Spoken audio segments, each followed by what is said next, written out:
Hi everyone, what's up and welcome back to my channel. I'm really excited because today we're going to be talking about a new M. Night Shyamalan movie, Knock at the Cabin. And I'm really excited to hear everyone's thoughts on this movie. Literally the first thing that I thought of when I finished the movie was, I wonder what people are going to think of this, because I think there's a lot of conversation to be had about this movie and a lot of different opinions people can have about this movie, as I think always happens with M. Night Shyamalan. So before I even just get started talking about my thoughts, please let me know what you guys thought about this movie down below. And to anybody who hasn't seen the movie, don't worry, this review is completely spoiler free, so I won't be spoiling absolutely anything. And yeah, without further ado, let's just get started talking about Knock at the Cabin. So first off, I want to say that M. Night Shyamalan to me either makes really great movies or really bad movies. I feel like whenever I go into one of his movies, I'm always really excited by the concept, and the execution sometimes goes literally in the worst way possible or in a really cool way. And I think this movie is one of those that, quite honestly, I think lies probably right in the middle and probably in the better part of the middle. There's a lot to get down to with my opinion on this movie, so I'm going to try to break it down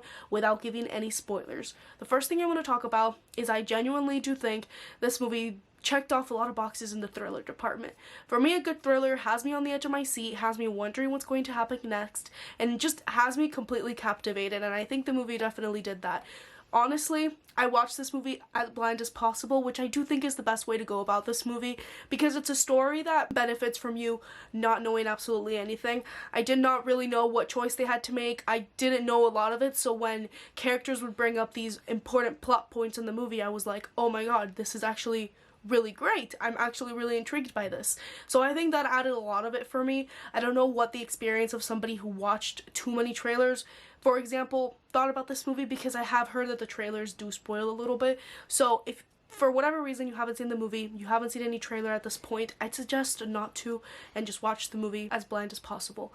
But with that being said, I think they really set up the atmosphere in this movie, and I also really like that the movie almost was like a one location film in the cabin. However, with that in mind, I think whenever they cut away from the cabin, the movie lost points for me a little bit, because essentially the movie just starts right off, like the plot just begins, things get concerning right away, which I thought was really cool that they did that. They would essentially cut to show us flashbacks a lot of times in this movie, and while I understand why those were important, because we really do start off the movie with this couple at the cabin and a little girl outside, and you kind of don't really know too much about them other than they're a family, and you can kind of, you know, put in certain things about them, like they're a loving family, stuff like that, based on how they treat each other, but you don't really know anything. So I understand them wanting to cut away and doing flashbacks.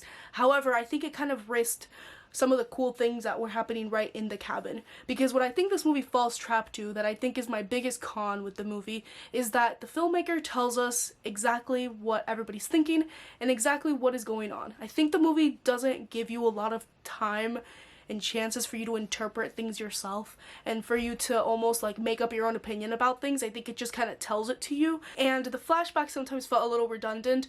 Like there's a scene where one of the characters talks about something that happened to them at a bar, and then later on we see the exact same scene in the flashback, and it felt a little repetitive, because I think since the movie is so dialogue heavy when they're at the cabin, because there's not really anything else they could do except talk, which makes a lot of sense, I think it was weird that they would repeat stuff through the flashbacks. I would have much rather loved to learn about the relationship between this family, between this couple, more from them just stuck at the cabin. I think that could have been a lot more interesting than them just showing us the obvious. But, you know, talking back to positives, I do want to really give a lot of praise to the acting in this movie, because this is a movie that the acting really helped it. I think Jonathan Groff and Ben Aldridge actually had really great chemistry, and I think they were really good leads. I feel like they were very believable to be the characters that they were playing. Both of their characters, Andrew and Eric, felt very opposite from each other, and I think that was a very interesting perspective, because when the plot of this movie begins and you're kind of faced with what the characters have to do, it's interesting kind of in your own head as the viewer trying to come up with what decision they're going to make based on how opposite they seem to be reacting to the situation. And I really like that aspect of the movie, because I think it really added to the thriller aspect for me, where I was like going back and forth, like, okay, maybe maybe they're gonna do this, maybe they're gonna do that. I do have more to say about that, but before I continue, I also want to really praise Dave Bautista in this movie. He's definitely in it a lot, and a lot more than I thought he was going to be in it for some reason, and he really works for me in this movie. I think he's a really great actor. Like, he's doing so many roles that are very different from each other, and I thought he was really good in this one as well. And what I really liked about his character, as well as the other people that come into their cabin, into this home, is that they're almost really good at not giving away what is going to happen. Like, they kind of have this emotional but also monotone tone to them where you don't know if they're actually for real or if they're fake. And I think that kind of constant back and forth that the movie does, for at least for me, kind of goes back again to both Andrew and Eric's character, because one of them more believing that what they're saying is real, and the other one is like totally opposed to it, and you understand both of their perspectives very well, which I thought was very cool. I also have to talk about the little girl, Kristen Cui. She was so good in this movie. And just a little side note, if you guys haven't seen her like on TikTok or behind the scenes or like interviews, she's such a well-spoken little girl, and I really hope we see her in more stuff. I think she was great in this movie, and I even want to say that I wish she was more of the forefront of the movie, because the movie really starts with her, although she's obviously super important in the decision that they're making, and also like the entire thing of it all, because she's this innocent child, and you know, a lot of questions, a lot of concerns come up with her being in the story itself. I wish it was more at the forefront of it, and I wish it was just as important in the ending as she was in the beginning. And I'm going to touch on the ending of this movie without spoiling it, but just give you guys my thoughts, because another one of the big cons that comes with this movie for me is the way it ends.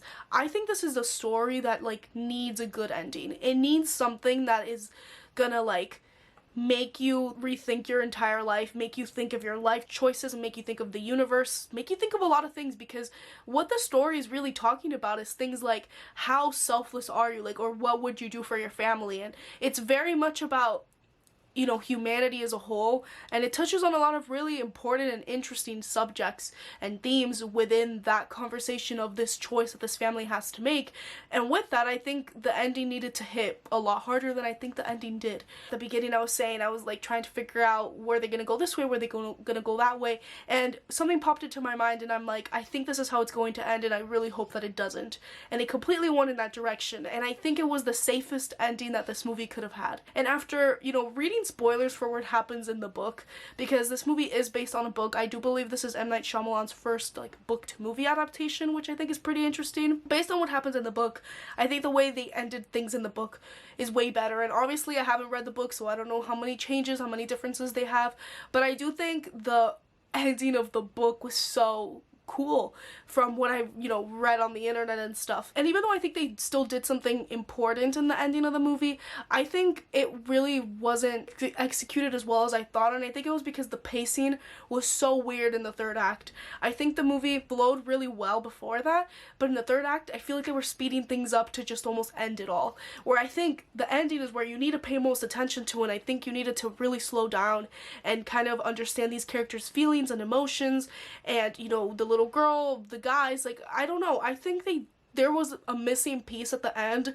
and I think if they had figured it out, honestly, this movie would have worked a lot better for me and would have been really great. But even though I wasn't a big fan of the ending, and there's certain things here and there that I didn't like, I still think this movie was pretty okay. Like, I think it was just a good movie, and I was not a fan of M. Night Shyamalan's latest movie, Old. This is a big step up for me, and I think what I just really appreciated is like the style of this movie. There's a lot of things that happen off screen in this movie, you know, it's not really full-on horror where it like shows you the gore and stuff, even though gory things do happen in the atmosphere. And I think it was so cool that they almost made me like feel disgusted, even though I never saw any of the disgusting things. And I think to a certain extent there is emotion in this movie, but I really do think the movie would have been so much better, in my opinion, if they had just let these characters fully tell their stories in this cabin rather than just showing us things, because then the feelings and the emotions to me feel superficial. It feels like I'm being told I have to feel sorry for them, I have to be rooting for this relationship, I have to be rooting for this choice, whereas if they would have just not shown us things, I could have interpreted things myself, and I think the movie could have really let these characters shine even harder, because I think if you're gonna have a story like this that really really depends on this family. I think they were almost there in making it super great, but they could have just done it a little harder. And also, I think these actors were totally capable, and I even think in the script it was totally capable of being something really strong in a one location set piece. Knock at the Cabin was interesting. I think it's a very interesting story, and I really want to read the book now after finding out that I like the ending of the book a lot more than I like the movie ending. But yeah, if you haven't given me your thoughts on this movie, please let me know down below. If you haven't seen this movie and if it wasn't on your radar or you didn't know if you wanted to watch it, I still recommend watching it. Although it's not, in my opinion, the best movie of all time, definitely not one of his best, I still think there's something good in here that everybody should be watching. Thank you all so much for watching today's review. I hope you guys really enjoyed it, and make sure to subscribe to my channel if you're not subscribed and you like movie reviews and all sorts of movie related videos. Make sure to like this video, comment, also turn on the notifications so you get notified whenever I post a new video and also whenever I go live. And with all of that being said, I'll make sure to see you all in the next video. Bye everyone!